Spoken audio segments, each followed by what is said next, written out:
Hi, Assalamu alaikum. So this is we're talking about 10 to 15, 10 to 15, 10 to 15. Yes. So we moved to Nouakchott when I was a little bit over 10. So it was one of the most traumatic moments in the beginning of my life. The death of my father. Uh, so we were in the vicinity of Nouakchott, and the change we just moved to the vicinity of Nouakchott, the city of Nouakchott, the capital. The weather did not welcome us very well. I don't know why, but we felt very sick. We had like this viral fever and influenza. I don't know what it was. I don't know what the name, but I was in really, really very sick. I remember the place we lived in was very macabre. I remember like we were surrounded by dunes and we were almost alone. I don't remember whether we had neighbors. If we had neighbors very far away. When I went like on the dunes, I found like the bones of dead people. It looks like there was a cemetery that was exposed uh, because of the erosion and the battering wind. During my sickness, so I rewind back a little bit. When we decided to go to Nouakchott, my father decided to drive the few remaining camels towards the north. He was very sick. We did not know he was terminally ill. My understanding, he never went to the doctor, of course, and he was a heavy smoker. My family forbade him to smoke with a lot of pressure, and but smoked. He smoked in secrecy. I was the only person whom he trusted to smoke in front of. He didn't then realize that I was aware of his health problem. A and B, that even though I was a child, but I was aware that smoking was not good for grown-ups, even for grown-ups. And so, but I didn't say anything. I found myself in between a rock and a hard place. I couldn't tell on him, and then I was just suffering. But I really thought, looking back, I really think that given the time between when they told him not to smoke and the time he died, that were like only a few months, it wouldn't have made any difference.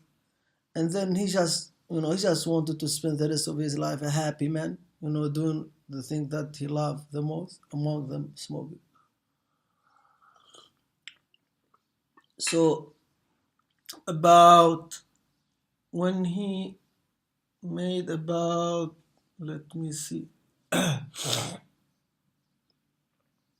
about 60 kilometers away from us, he stayed at some Bedouins, so just on his way toward the north. And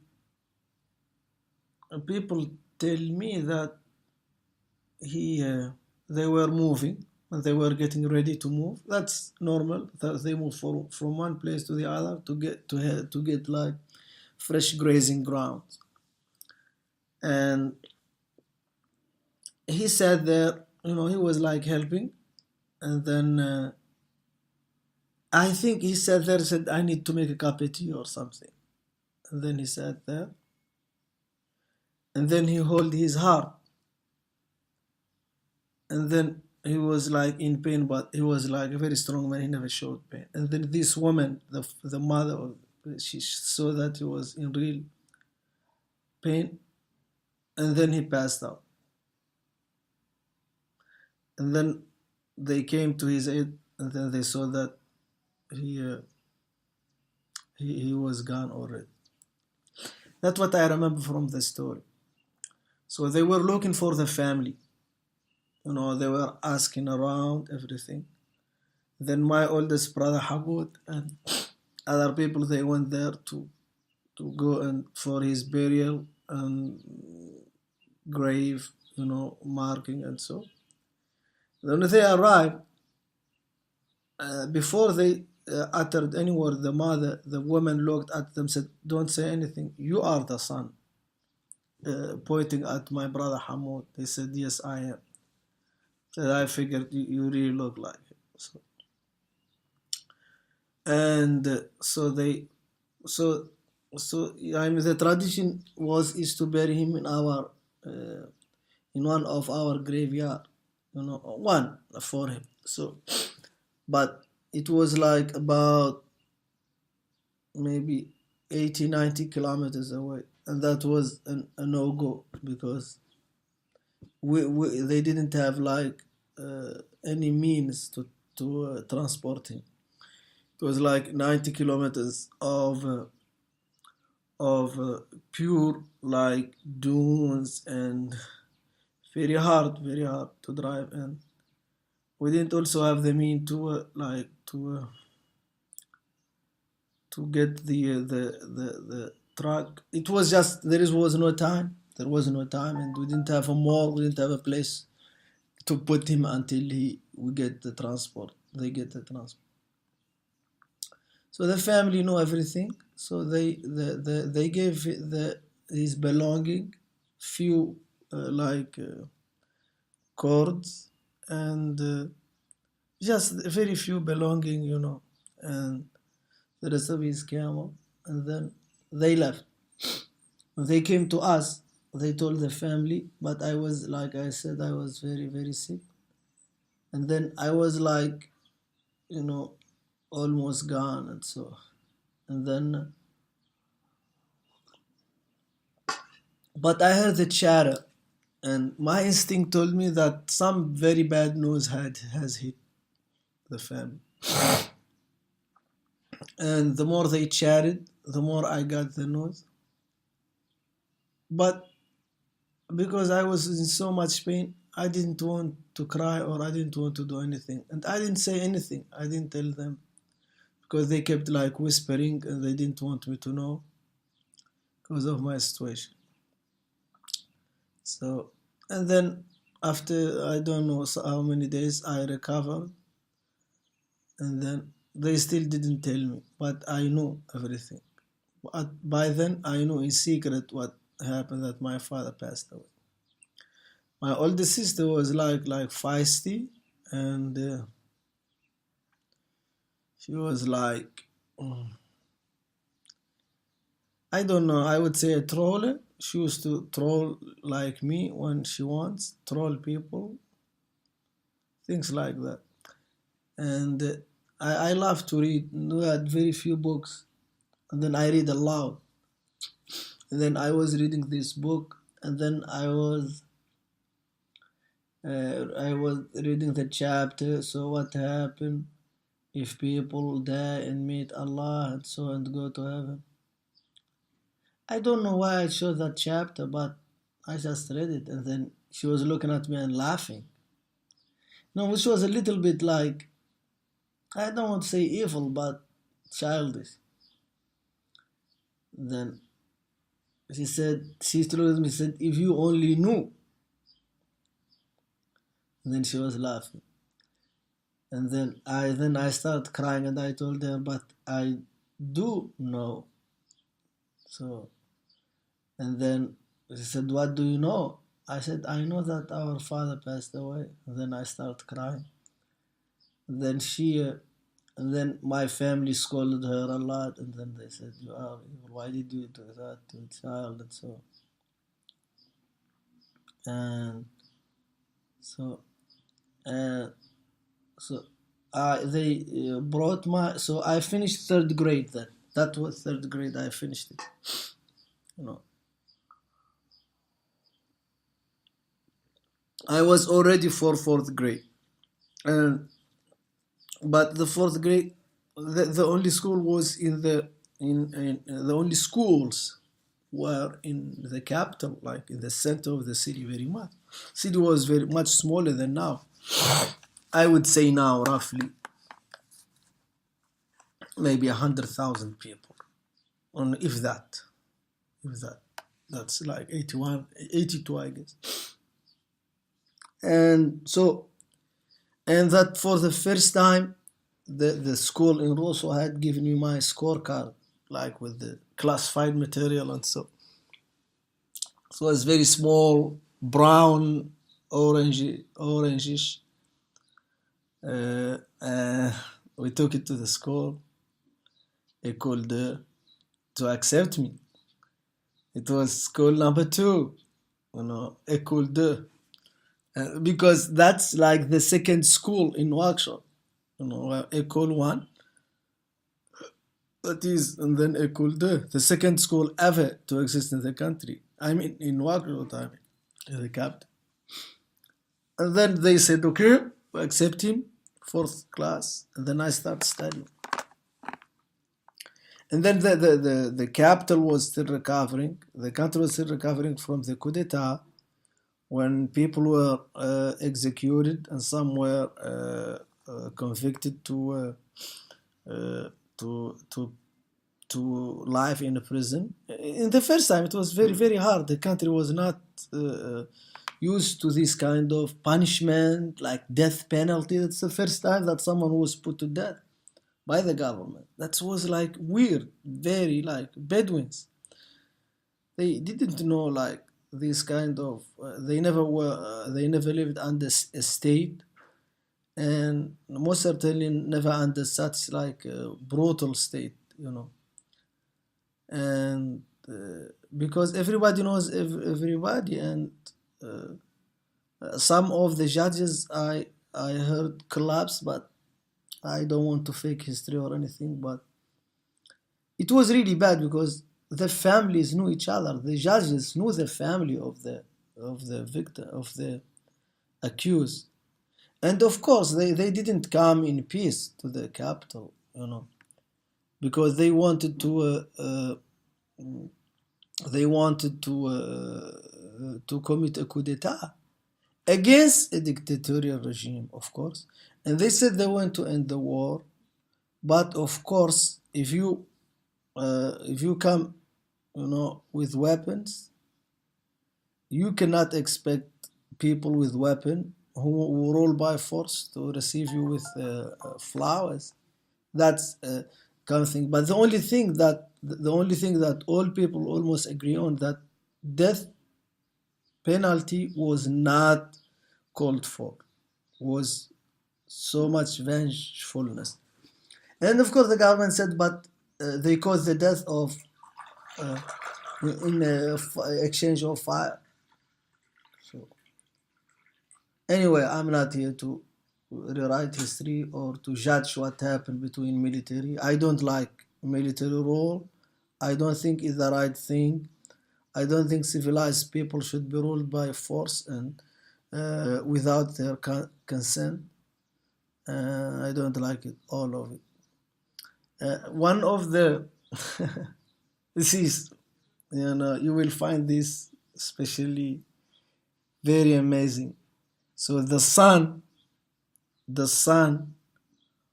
of one of the men, actually the leader of the coup d'etat of March of 82, is my age, and he ended up studying with me in Germany. His father was Air Force pilot, and he was the first one to be put to death. And we ended up like good friends. We're still friends today, but we don't see each other a lot. So not only, he also ended up going with me to Afghanistan too. It's amazing. And and we lived completely different life because he was like uh,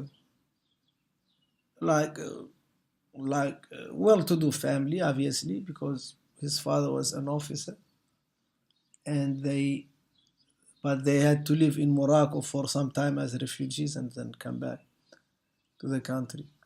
No one when the regime changed. So anyway, so I was very happy. School accepted me. Man, this is freaking Nouakchott, the belly of the beast, the capital of the world, where life, very big life decisions in the country are made, maybe even in the world. All we need back then, we had everything. We had fruits, salad. We have where people can photograph and come the next day. You can even photograph in color. They can even like put flower beside you before they photograph you, and you pay only like $100.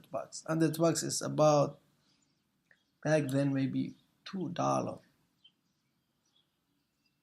I know this sounds very expensive, but come on, taking your photo, this is big. And if you think I did not take that chance, you'll be very wrong.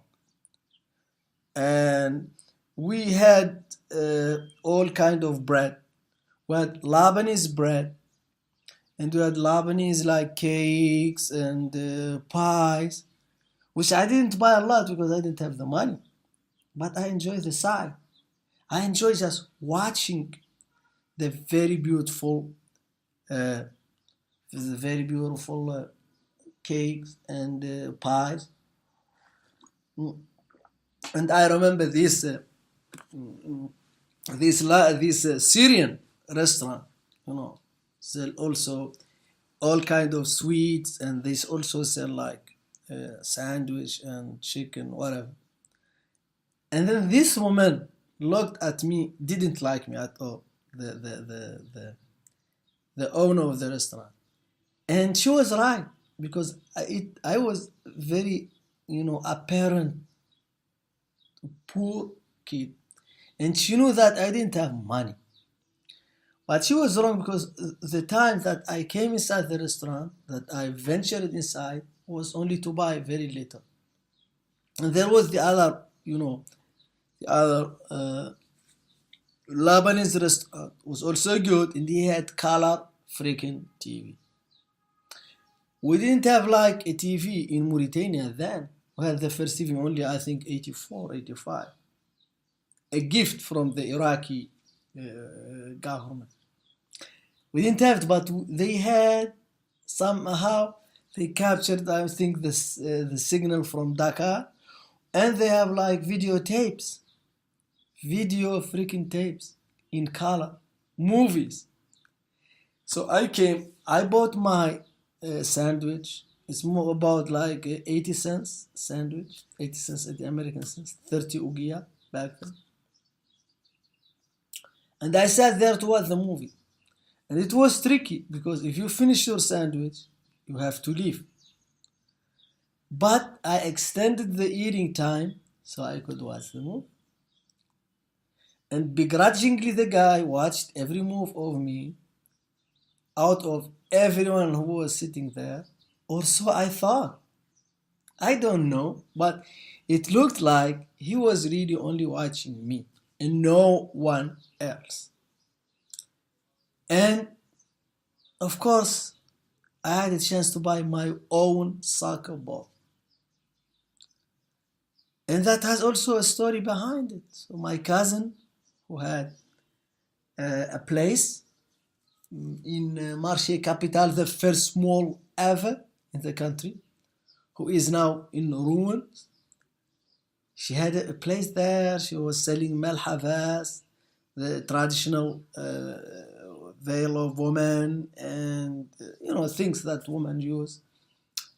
And one day there was this visiting Libyan soccer ball team. They bought from something from her, and they just put I think like $20 above it. And then when I came to her, I always used to come there, and then she said, "Oh, Mohammed, look, I sold so much to the Libyan team, but they gave me this money. I don't know what to do with it. I said, I know what I can do with it. I was a little bit sneaky, so then I took it. Then I went and exchanged it, and then I bought a soccer ball. Soccer ball was this Adidas, like Adidas, and what is called Nike, and so very high uh, end like store owned, I think, by a Lebanese man again, and everything was so expensive in that place. But every single time as a child, I went inside just to look at stuff and know all the prices and go away. I think the guy must have been fed up with, because going there without buying anything, I just go there and then watch everything, and I know in a million years I could never buy a T-shirt from them. Adidas T-shirt or Nike T-shirt or anything that says Mark in it. Why? Because my T-shirt we buy from second hand and stuff that is very cheap. That like the stuff that gives you rush and so. So let's go back like to school. So I was elated. I was very happy. I don't want to use the language of people like what you call him, Larry or stuff like that. I was very happy, but I thought, okay, uh,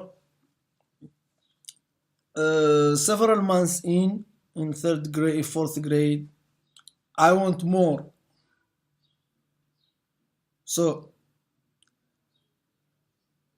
end of the year, 82 Independence Day, 28th, I was selected to do the parade.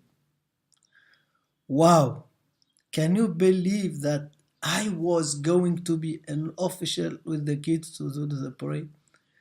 They give us free uniforms. We don't have to pay a single penny.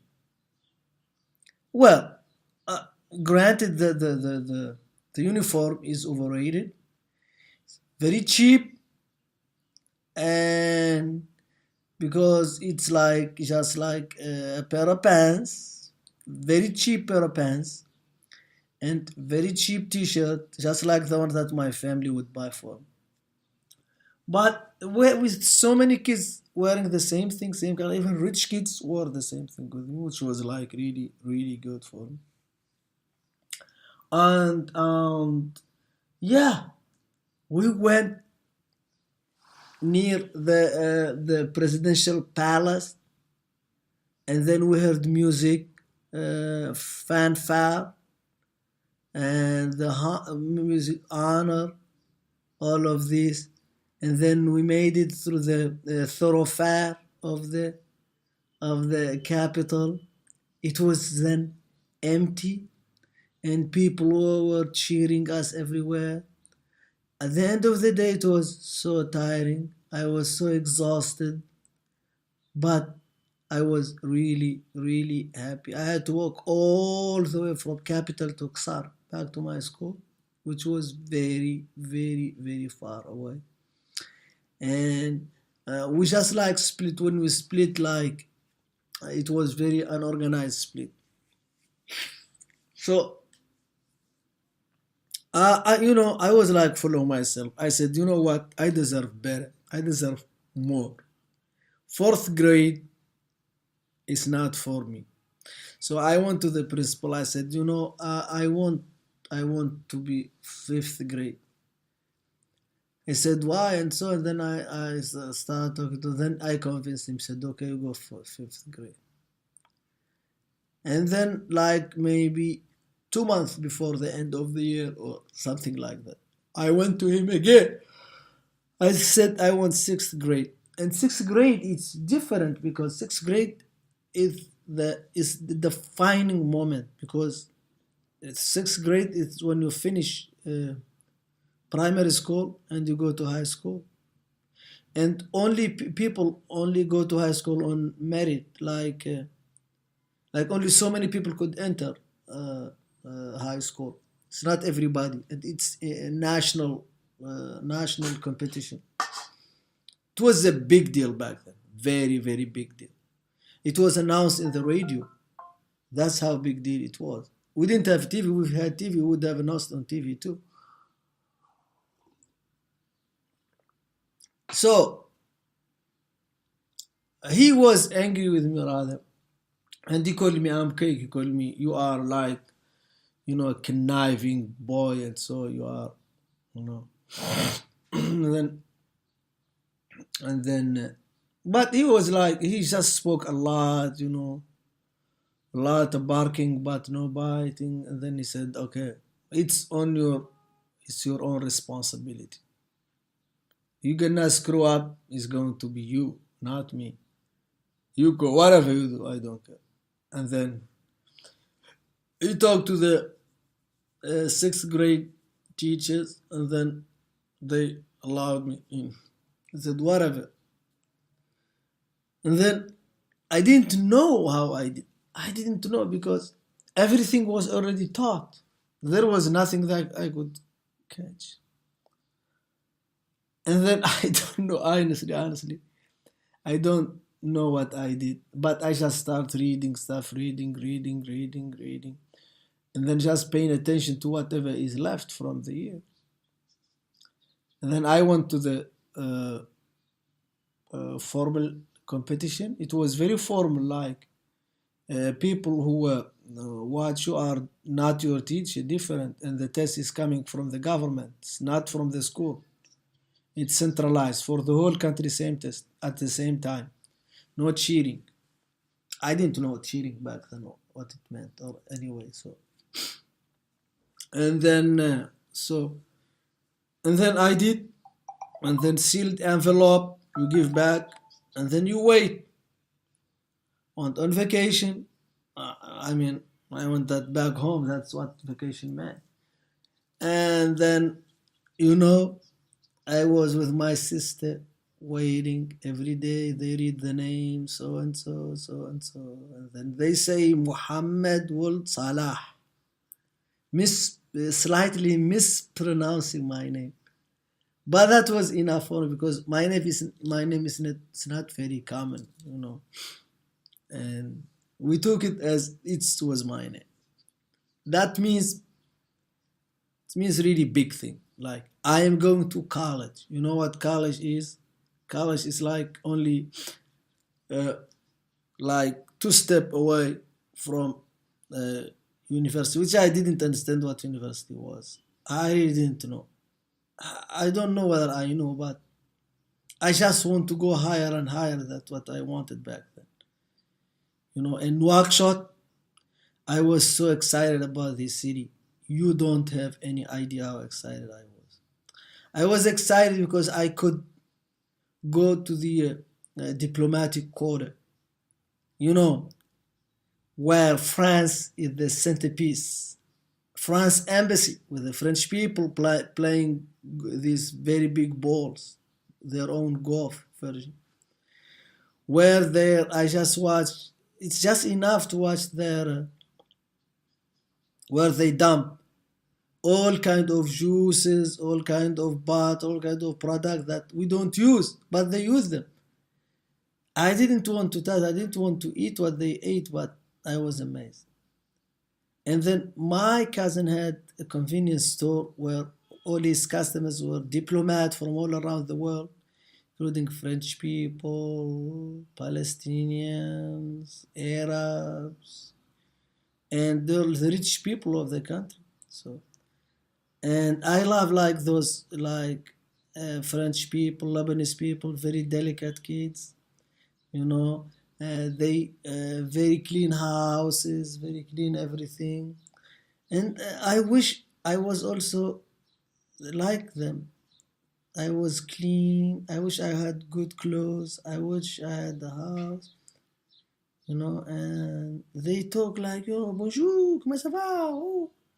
In this language, and that's very, very nice, very uh, good, and So and then in the this is only like maybe I did maybe only 3 years. So I have to do 2 more years, and but I want this to be 30 minutes only. So to be continued. Okay, did I do stop?